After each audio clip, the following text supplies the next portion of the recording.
Y ya nos encontramos en una entrevista más para el Pulso del Ska a través de Discos y Cintas Denver. Mi nombre es Omar Salazar y el día de hoy me siento muy contento porque le hacemos caso a la gente. Querían a un gran personaje. Decían, ¿y para cuándo Big Máscara, el señor Bikini? Para quienes conocen un poco más de la historia de este señor, empezó haciendo ska. ¿Cómo te va, hermano? Hermano, pues muy honrado de estar en este gran programa. Yo siempre lo veo porque afortunadamente han invitado a muchos de mis amigos y entonces ya sabes, ¿no? Y aparte tú eres un gran amigo y también Jinete, todos los que laboran aquí, y estoy muy contento de estar en esta gran charla de amigos, porque es lo que me parece este programa, una gran charla de amigos, donde podemos contar algunas de nuestras experiencias que pues van construyendo y van haciendo una idea de lo que ha sido la historia de este género en nuestro país, y como bien lo dice, podemos hacernos una idea de lo que es el pulso del ska, ¿eh? ¿Qué tal? Exacto, señores, ahí está, y aparte un gran amigo, sabes que te quiero mucho, Ya, una gran amistad, y nos encontramos en el No Somos Nada Distro Café, un lugar que también ya ubicas bastante. Que también es de otros amigos, entonces Sí. digo, todo queda entre amigos, estamos muy contentos de estar aquí, hermanito. Para la gente que no conoce el lugar, por favor, cáiganle, está bastante chido, música, comida, buen ambiente, grupos en vivo en ocasiones. ¿Qué más les falta a la gente que asista? Mira, tiene que venir porque aquí también vienen muchos artistas de muchos países. Por ejemplo, hablando precisamente del ska, aquí estuvo Juancho Escalari con toda la banda, estuvo también los Bad Manners, y muchos de los artistas que vienen a visitar este lugar. Entonces, si usted quiere, y de muchos géneros, no nada más del ska, ¿no? Así si usted es. quiere venir a convivir un poco con el elenco de algún toquín o algún festival, pues venga aquí, seguramente se encontrará más de uno. Así Entonces, es, la así diversión y la fiesta nunca para acá. Cáigale, Medellín 381, esquina con Viaducto, Ciudad de México, señores. Y ahora sí, vámonos con todo, para conocer tu historia. Nombre completo, fecha de nacimiento y de dónde eres originario. Mira, yo soy aquí originario de la Ciudad de México. Mi nombre real es Agustín Camacho, para servirle a todos. Y pues nací en diciembre de la ya lejano, ya 1978, o sea, ya hace algunos años atrás. Y iniciamos nosotros en el camino de la música con este proyecto que aquí tienes, que es El Juicio, que lo que te comentaba fuera de cámara, que era la última copia que ya quedaba. El Juicio fue un grupo que intentaba hacer ska en aquella época, pero pues era muy diferente la movida porque al final o en esa época había o predominaba más la escena del rock de los 90, ¿no? Esos ecos de rock en tu idioma que había crecido demasiado, ¿no? Entonces, antes de que hubieran, pero era necesario porque antes de que existiera algún rock independiente o música independiente o otras culturas subterráneas, tendría que haber una cultura comercial, ¿no? Tendría que haber un rock comercial para haber un rock independiente, ¿no? Aunque también me refiero, existe también la lucha que también ha hecho Discos Denver, porque al final también ellos han difundido mucho la cultura del rock desde siempre, ¿no? Desde los 90 existían como que esos discos que se volvieron icónicos para toda una generación, incluyendo la mía, pero nuestra generación buscaba como una expresión propia, buscaba una voz propia, y entonces es como nos empezamos a adentrar en este mundo del ska. Cuando digo nos empezamos a adentrar, me refiero a toda una generación, porque al principio quien escuchaba esta música eran dos grupos distintos, ¿no? Los primeros que escuchaban esto eran los punks en los 90, porque había compilaciones de música inglesa, donde pues obviamente escuchaban los grupos Sex Pistols, pero también estaba Madness, Specials, Bad Manners. Entonces los punks escuchaban ya esta segunda ola del ska, y por otro lado estaba también pues los chavos más o menos de nuestra edad, o chavos de nuestra edad que pues eran un poco más, ¿cómo decirlo?, de más fresillas, y tenían la oportunidad de ir a Estados Unidos y traer toda la onda californiana. Entonces muchas de esas fiestas, de las primeras fiestas que por lo menos yo asistí al ska, eran pues fiestas, pues como en esa película, fíjate, aunque no lo quieras creer, mucha gente me dice, es que no puedo creer que te guste Mighty Mighty Boston, si también puedes escuchar Radiohead, pero en esa época sí se estilaba, ¿me entiendes? Más o menos Claro, esas primeras sí. fiestas eran como en esa película, nadie lo va a creer, en esa película Clueless, ¿no? Que es una película donde van unos chavitos y van a escuchar a los Mighty Mighty Bostons, ¿no? O sea, eran como fiestas así. Realmente creo que cuando se empieza a masificar la escena es cuando llega ya el circuito universitario y ya empiezan a tocar varias bandas, incluyendo nosotros, que fueron después ya un referente importante en este país, ¿no? Conciertos como, ¿cómo se llama? Serpientes sobre Ruedas, Muévete y Gira por la Libertad, que se hacían en CU, también el Festival Shimbiber, que se hacía en mi alma mater, la UAM Iztapalapa. Ahí se daban cita a grandes grupos como, imagínate, Café Tacuba o Tijuana No, con grupos nuevos como Secta Core, los Estrambóticos que estaban haciendo sus pininillos, La Tremenda Corte, y un grupo que en esa época destacó mucho, fue La Matatena. Hombre, cuando queríamos a la Matatena, esa Matatena. La Matatena llegó a ser su majestad, porque fíjate, cuando empieza a llegar el ska en ese circuito, se empieza a masificar. Entonces todo el mundo empieza a adoptar como una visión distorsionada de la música del ska californiano, más que del ska británico, y lo empieza a hacer a su época. Muchos artistas o mucha gente que empezaba a hacer esta música trataba de buscar una genealogía dentro del rock mexicano, ¿me entiendes? Entonces muchos decían, es que nosotros tocamos ska como Tijuana No, o tocamos ska como La Maldita Vecindad. O sea, mucha gente trató de hacer una, no me gusta usar la palabra, pero digamos que genealogía del ska. Es más bien como una adaptación, ¿no? Porque eran nuestros primeros tintes o acercamientos hacia el género. Pero me encanta esto, porque esto dio exactamente, esto es una parte muy importante que yo quería resaltar, porque le da esta identidad propia a nuestro ska, ¿no? Yo en algún momento también, como todos, pasé muchas etapas, ¿no? Y decía, bueno, pues es que el ska que se hace aquí en México está feo, ¿no? Porque no es ska. Pero fíjate, pegándole al pesebre, pero fíjate, y aparte que el juicio era una banda horrible, ¿no? Y te contaré algo que dijo Buster de los Bad Manners. Cuando mi hermano logró ser baterista de ellos, es el baterista de ellos aquí en Latinoamérica, junto con otros amigos como Dils que están ahí con Bad Manners. Yo diría, estábamos platicando con Buster y le agradecíamos por enseñarnos a tocar ska real, ¿no? Y nos dijo, no, nosotros solo le estamos enseñando a tocar ska británico. El ska real es el que tocaban los verdaderos Skatalites. Esa es la historia, ¿no?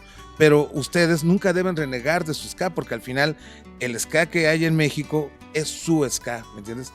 Nosotros hicimos el ska a la manera británica, porque somos británicos. En México ustedes hicieron el ska a la manera de su país. Y fue la que más tuvo impacto, fíjate, o sea, entonces es lo que más tienes pegó. razón, fíjate, si un grande del ska opina esto, yo te diría esto también. Creo que fue erróneo pensar, pero alguna vez todos pensaron así, o sea, tal vez ahora unos dicen, no es cierto, nosotros no pensamos así, todo el mundo alguna vez pensó eso, pero al final creo que ha ganado en el gusto del público esta forma que nosotros tenemos de sentir, de regurgitar el mismo ska y hacerlo en lo que mucha gente llama Mex Ska, ¿no? O sea, realmente creo que eso no está mal, porque eso ha tenido mucho arraigo en nuestro país y se ha también vuelto a masificar gracias a que la gente lo ha hecho suyo, ¿me entiendes? Lo ha hecho, y esta forma de hacer el ska se ha ¿cómo decirlo? Se ha exportado a muchos países, y muchos países que tratan de habla hispana, sobre todo, tratan de hacer el ska como lo hacemos en México, ¿no? Entonces, yo siento que es una cuestión de orgullo, y también es una cuestión de entender que eso es lo que nosotros generamos como país, y al mezclarse con nuestra cultura, al igual mestizo como nosotros, también es festivo y chilango, ¿no? Entonces creo que eso es importante también, ver cómo ha ido evolucionando y creciendo este fenómeno en nuestro país, ¿no? Fíjate que incluso la gente de afuera lo dicen, México es la capital del ska, ¿no? Y me gusta escucharte hablar, y aparte me gusta que reconozcas el trabajo que ha hecho Discos y Cintas Denver desde los 90, lo que sea con Escaparate Records, y hablabas de épocas y de décadas, amigo. Oye, ¿y tú cómo eras de niño? A ver, dime, ¿cómo te empezaste poco a involucrar en esto, en la música? ¿Cómo eras de niño? A ver, ¿qué escuchabas en casa? Pues mira, nosotros escuchábamos en casa lo que pues nuestros padres les encantaba, ¿no? A mi padre le gustaba mucho, por una parte, el blues, el jazz, pero también le gustaba mucho los rolling y ese tipo de música. Y en alguna herencia, fíjate lo que tiene que ver de Discos Denver. Ahora recuerdo que mi padre también le encantaba lo que fue convirtiéndose en lo que mal llaman, o mucha gente que participa de este movimiento le llaman rock urbano, ¿no? También fue escuchando esos grupos, ¿no? Los primeros épocas de Three Souls, ¿no? Algunos de los materiales editados por Denver, ¿no? Y ahí fue evolucionando a la carrera de también otros grandes artistas. Y fíjate que también grandes vestigios que tienen registro Denver, porque mira, también clavándome exclusivamente en Denver, Denver tiene el registro. Yo lo admiro mucho, te lo he dicho fuera de cámaras, y no es porque y yo no soy en la disquera, también porque van a decir, oye, ¿por qué este cuate? Porque ha sido un registro de muchas épocas de la música, sobre todo del rock, o la música con una cierta postura ante la vida. Ha sido un gran registro porque al final hay muchas cosas que no tendríamos idea de que existieron si no fuera por Denver, ¿no? Estoy pensando, por ejemplo, en los discos de Heavy Nopal, ¿no? Y a una parte importante que no se entendería de la música y de estos grandes personajes de la música si no fuera por el registro que logró Denver. Sí, ¿no? Si no fuera porque Denver apuesta por esas bandas, ¿no? Que muchos luego también se les olvida o desconocen lo que ha hecho la disquera, pero ahí está, señor, muy bien, qué bueno que lo mencionas. Aragán y compañía, por ejemplo, no sé, en algún momento debió haber sido una banda emergente, ¿no? Y que realmente tal vez no, ahora es súper famosa, pero en algún momento tal vez no lo fue, pero lo conocíamos en cassettes. El otro día tuve la oportunidad de platicar con Rod DeVario, por ejemplo, ¿no? Y nos contaba de esas grabaciones que había por ahí y todo. Entonces hay ciertos registros que son de Denver, por ejemplo, del grupo Nopálica, ¿no?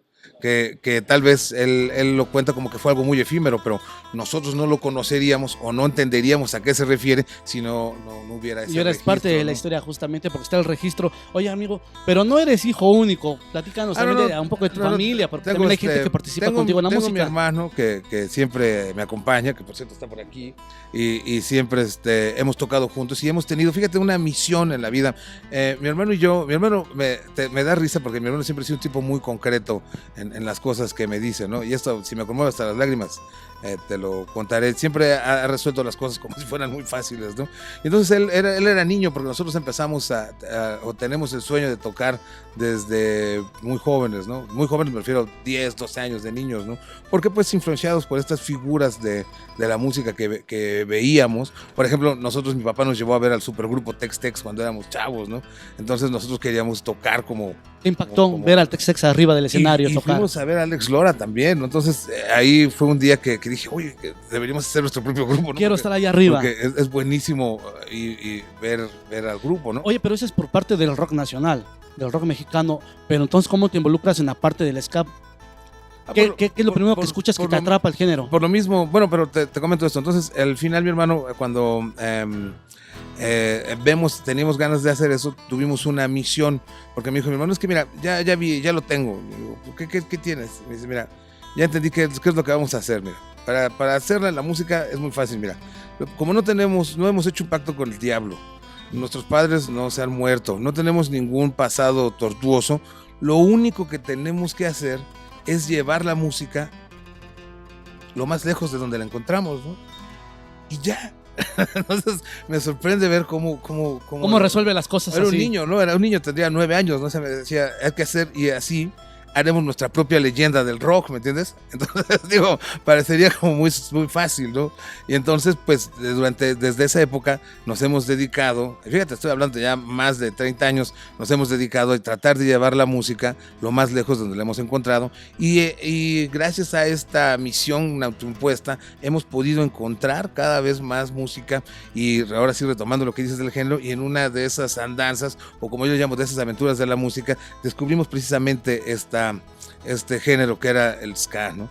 Que de cierta manera también nuestros padres nos habían hablado de él en la versión que tenía Toño Quirasco y lo que había aquí en México, pero realmente nosotros aprendemos el ska, como toda mi generación, con estos grupos californianos, ¿me entiendes? Y también como referencia los grupos británicos, porque también lo escuchaban los punks. También en el otro lado también había grupos punks, pero eran de ese que le llamaban, después le llamaron happy punk, ¿no? Pero al final era happy punk. Más fresón. Mira, y hablando de fresones, y es lo que te decía, también había grupos que también eran un poco más, eran de otro ambiente, ¿no? No me gusta discriminar ni nada, ¿no? Pero había esta gran escena, se fue masificando, y ahí se fue nutriendo también de otras ideas, ¿no? De grupos que partían de otro lado, ¿no? En esa época nosotros, y fíjate, ahorita me acordé lo que me decías el otro día, me confundí, tocábamos mucho con un grupo que se llamaba Mate. Sí. Y con ellos tocábamos en ese circuito también de las escuelas, ¿no? O sea, tocábamos en las universidades de paga y eso, ¿no? Entonces, por eso era como más fresón el asunto, ¿no? Pero era lógico, porque mucha gente conocía conocía la música, pues porque igual había ido de vacaciones a Estados Unidos o traía toda esa información, porque en ese mundo no existía el internet, ¿me entiendes? Entonces, como no existía el internet, no era tan fácil, los fanzines tenían mucho sentido, porque pues ahí te enterabas, cómo eran las cosas. Yo tenía amigos que mandaban cartas y cartas a los artistas y las disqueras, y entonces les mandaban información y ellos las ponían en esos fanzines, porque pues eso eran revistas de los fans, donde pues se divulgaba el evangelio de tal grupo o de tal género. Entonces ahí también estaba, por ejemplo, en esa gran labor, también hay que reconocer el trabajo de Banda Rockera, ¿no? Que también que era Vladimir, una revista del trabajo del Vladi, que traía esa información, ¿no? Pero más también, en este caso específico del ska, los fans son los que traen este tipo de cosas a colación y al juego, ¿no? Oye, amigo, ¿en qué año crean El Juicio y quiénes empiezan con la banda? Bueno, mi hermano y yo empezamos con El Juicio, y teníamos un amigo que se llama Jan Velázquez, que tocó con nosotros muchos años. Iniciamos El Juicio en el año de 1993, por ahí así. Y realmente, como todos los grupos, crecimos en una escena emergente, pero era muy diferente a como es ahora, porque ahora fíjate, antes era difícil tener un grupo, porque en cualquier época ha sido difícil, pero las dificultades que te enfrentabas en el pasado, la primera es que solo había instrumentos caros y súper caros, ¿no? No había como ahora que el baratito, que el chino, que la el intermedio. No, era caro o súper caro, ¿no? Es decir, tienes tu Fender de lujo o tu Fender más de lujo, ¿no? Pero no había ni la Fender mexicana era tan popular, imagínate. Oye, ¿quién te enseña a tocar la guitarra? ¿Y a tu hermano quién enseña a tocar la batería? Pues mi papá nos ¿Estudiaron? enseñó. Mi papá era músico también, entonces él realmente estudió la guitarra clásica en el conservatorio. Entonces mi padre también en la cuestión musical, aunque también como fue un chavo de onda, también tenía este lado de la música formal, y él nos da los primeros pasos en la música, ¿no? Empezamos ahí a darle poco a poco las primeras nociones de solfeo, un poquito de armonía, y ahí nos hemos ido, desde ahí empezamos a retomar todo esto, ¿me entiendes? O sea, en el campo de la música creo que nunca se debe dejar de estudiar, porque al final lo que decía mi padre es que si tú no estudias, llegarás y avanzarás, y si sigues en esto te darás cuenta que tienes que estudiar, ¿no? Y después de tantos años te digo, qué razón tenías, papá, ¿no? Porque al final la música pues es un arte, pero también es una forma de lenguaje, y esta tiene sus reglas y hay que aprenderlas, ¿no? Entonces, mientras más profundos sean estos conocimientos que tienes de la música, de la armonía, del contrapunto, podrás entender mejor y tal vez hacer mejor música, no digo tal vez, ¿no? Y hablas de la música y de armonías, ¿y en qué momento deciden parar El Juicio y empezar a crear al señor Bikini y cambiar de género completamente? Bueno, te cuento. Entonces, hacemos El Juicio, empezábamos en esta banda, y era difícil hacer los grupos, pero al final había una facilidad que no había antes, que había días o había un público para los grupos emergentes. Entonces había días en los lugares que te permitían tocar si eras un grupo emergente, tenías que tener claro un demo, que también ese era otro problema, porque se grababa todo esto en cinta. Entonces, si te equivocabas, es lo que mucha gente critica ahora, eso, si te equivocabas, pues no podías volver a regrabar más que 1, 2 veces, pero la tercera ya se echaba a perder el trabajo de todos, entonces ya no podías, tenías que tocar realmente, ¿no? Ahora pues es diferente, pero en ese momento era así, ¿no? Y ya que te permitían tocar, pero en ese momento la gente le premiaba el esfuerzo, ¿me entiendes? Como no era tan fácil hacer un grupo, la gente iba a ver, había un público para los grupos emergentes, ¿no? Pero ahora te enfrentas al caso contrario, ¿no? Quizá la forma de producir la música se vuelve más barata, se vuelve más fácil, hay instrumentos y equipo barato, pero la gente ya no te presta sus oídos, ¿no? Ahora tienes que luchar contra la indiferencia de la gente, porque tú podrás subir tu disco, pero si la gente no le llama la atención, pues no le da play y nadie lo escucha, ¿no? Sí, ahí quedas nada más. Y antes sí la gente te prestaba atención, aunque no te conociera, ¿no? Y encontraron después ustedes su camino hacia el surf, cambiando completamente el género. Pues es que mira, muchos grupos, nosotros nos empezamos a clavar en ese momento más en lo que era el sonido original del ska, y había en esa época también muchos grupos que fusionaban el ska con el surf, ¿no? Entonces nosotros decidimos hacer las canciones de ska, las canciones de surf, no en fusión, ¿no? Pero curiosamente ya teníamos más canciones instrumentales que de surf, que de ska. Ajá. Entonces Y además porque no teníamos la sección de metales del juicio, era como muy variante o cambiaba mucho, ¿me entiendes? Entonces algunos amigos se fueron a otras agrupaciones que después triunfaron y entonces pues como ya eran más guitarras que alientos y decidimos hacer este cambio, ¿no? Que se dio natural, ¿no? O sea, yo siento que fue fácil porque se dio de manera natural, porque también muchos de los antiguos elementos se fueron, entonces pues la base tuvo que evolucionar y durante muchos años seguimos en el Señor Bikini, ¿no? Bueno, todavía seguimos en ello. Claro, ¿no? pero aparte es una banda que te ha dado mucho, ¿no? El viajar, conocer, el disfrutar de la música, y yo creo que al final del día lo has logrado junto con tu hermano, que también es cómplice de esto, y eso también te da pie a que no te despegues completamente del género, del ska, porque trabajas con el Control Army, o sea, al final del día estás con Dils trabajando. Pues mira, afortunadamente el Señor Bikini nos ha dado para conocer a mucha gente y uno de esos grandes amigos que hicimos es Dils, que lo conocimos cuando era chavito y él estaba haciendo sus primeros pininos en la Mascatesta y fíjate que da mucho gusto. Una cosa que nos unió es el gusto por la música británica, que es lo que te digo que en nuestra época era muy común, ¿no? Que los punks escuchaban lo mismo, escuchaban a Selecter, Specials, Bad Manners que Sex Pistols, Depeche Mode, una cosa, The Cure, era raro. Entonces el gusto por la música británica es lo que nos unió y yo me acuerdo que él nos platicaba de que en Londres y que había un cuate, fíjate, por eso me da mucho gusto que estén los Bad Manners junto con mi hermano, porque nos platicaba, es que no sé si conozcan a los Bad Manners, porque hay un cuate así asado, el Buster, ¿no? Dice, bueno, pues sí lo conocemos, pero es de nuestra época, ¿no? Y él hablaba con tanta pasión y con tanto gusto de eso, que me da mucho gusto que cuando vamos a Londres, le digo, me da mucho gusto venir a Londres contigo porque tú siempre me platicaste de esto, ¿no? Y ahora me da mucho gusto que estemos en esto. Al lado con ellos. Juntos, ¿no? Sí. Como alguna vez lo platicaste que vendríamos, pues sí lo logramos, ¿no? Entonces llegó como él mismo lo dice, o muchos otros amigos del Control lo han dicho, ¿no? Al final nosotros somos tan amigos que terminamos tocando juntos, ¿no? Entonces eso es lo que ha sido lo bueno de Out of Control Army, es que al final pues, es una gran... Es una banda de amigos, ¿no? Es una banda de amigos. Oye, y para este 2022, quiero que sepa la gente que sacaron temas enfocados a un ska, pero bien bonito. Ahora, ¿por qué volví a retomar estas cosas? De veras, te lo juro, si escucho el juicio, escucho el Señor Bikini y lo que hicieron ahorita en el 2022, claro. Suena completamente distinto, muy, muy original, bien bonito, elegante.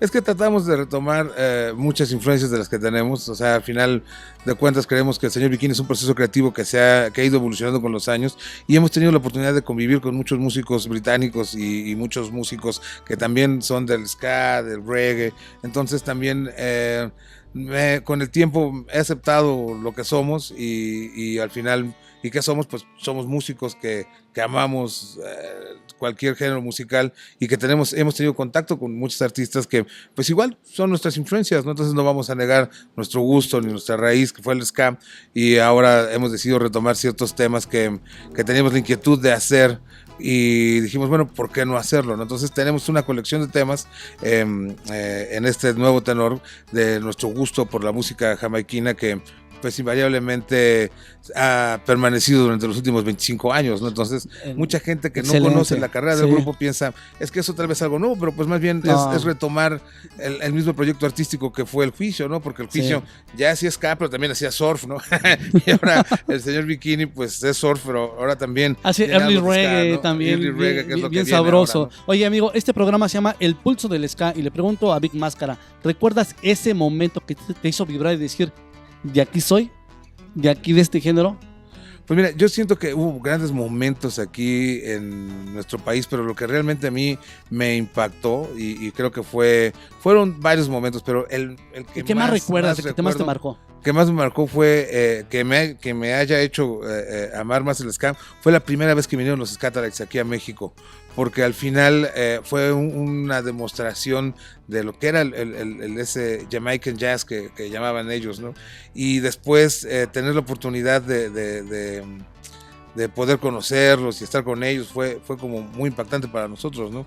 De ahí en fuera han venido conciertos, ¿no? Como por ejemplo la primera vez que vinieron los Skatalites, los Specials, o cuando estuvieron los Toasters por primera vez, ¿no? Entonces son cosas que nos han marcado, nos han impactado, porque toda una generación fuimos a verlos, ¿me entiendes? O sea, lo importante fue, o sea, no fue tan especial para mí, por ejemplo, cuando vino Madness, porque pues fue en un Vive Latino, ya se esperaba, pero en esa época donde no venían muchas bandas, ver a los Scatalites o ver Specials o ver Ver leyendas, ¿no? verdaderas leyendas, ¿no? Nos conmovía mucho, ¿no? O era muy importante para nosotros, pero después fíjate cómo a veces la vida nos hace justicia.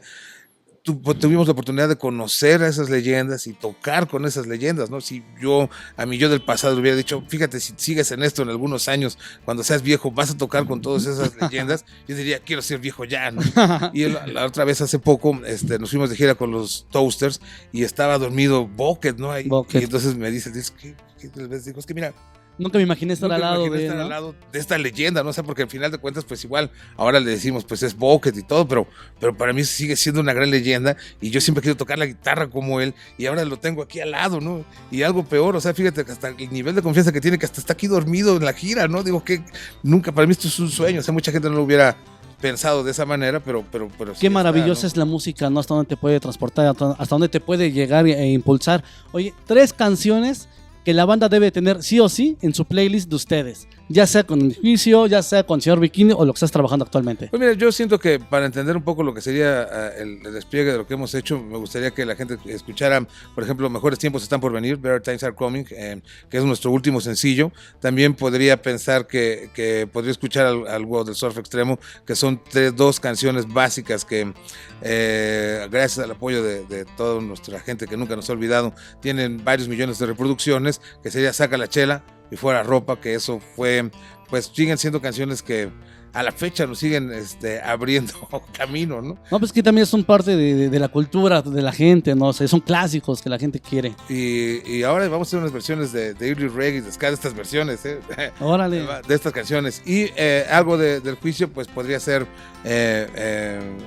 no sé, las que a mí me gustan, tal vez nunca se grabaron y algún día estamos pensando en retomarlas, pero de las que están, creo que de las más icónicas sería Libertad o Muerte o Cuando me ofreces marihuana, que esos temas a la gente le gustaron mucho. En un momento yo renegué de esas canciones porque decía, es que no está tan bien, esto sonaba muy mal, ¿no? Pero al final también son parte de nuestra historia y me da gusto saber que hay mucha gente que lo recuerda con cariño, ¿me entiendes? Entonces, al final, hubo, por ejemplo, esta portada de Violencia Colectiva, la grabamos es una foto de un concierto nuestro donde tocamos en los Arcos de Coyoacán. Entonces ahí tocamos con grupos de ese momento que era la Stupid School, que fue un bandón en su época,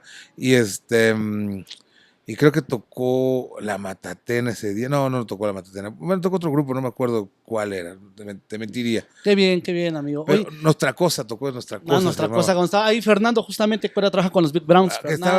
Alejandro Chaire. Desde esa época, fíjate, en la Universidad de La Royal tuve la oportunidad de verlos de nuevo. Desde esa época los conozco. Estoy hablando que este concierto tendrá casi 30 años. No, hombre, impresionante, amigo. Nos podemos seguir con mucho más plática, pero casi estamos por despedir. Rápidamente, redes sociales y un mensaje que le quieras dejar a toda la banda que te quiere, que te apoya, amigos, familiares. Mira, las redes sociales nos pueden encontrar en nuestra página de internet, que es www.seriebikini.net. Ahí tienen enlace a todas las redes sociales, ya Facebook, Twitter, Instagram y también en las plataformas digitales, que estamos en todas. Así es que pues ha sido un trabajo autogestivo de hace ya casi 25 años, así es que les agradezco mucho. Y más porque también está lo del Juicio, o sea, todo nuestro material por fin está en streaming, así es que pues usted puede darse más o menos una idea de lo que está ahí. Muchísimas gracias, está, amigo. Señor, ya lo escucharon, es el señor Big Máscara, Señor, es un gusto platicar contigo como siempre, amigo. Hermano, pues, gracias por darte la vuelta de este lado. Hermano, gracias. Ya sé que siempre platicamos, pero ahora me dio mucho gusto que fuera ante cámara, ¿verdad? Ya, y complaciendo a la gente, que es lo que más me agrada. Escuchar al público, ¿no? Leer sus comentarios, ya lo tienen, amigos. Y le decimos a toda la gente, por favor, vean esa entrevista, compártanla. Y esta fue una edición más de El Pulso del Ska a través de Discos y Cintas Denver. Mi nombre es Omar Salazar y nos vemos en la próxima.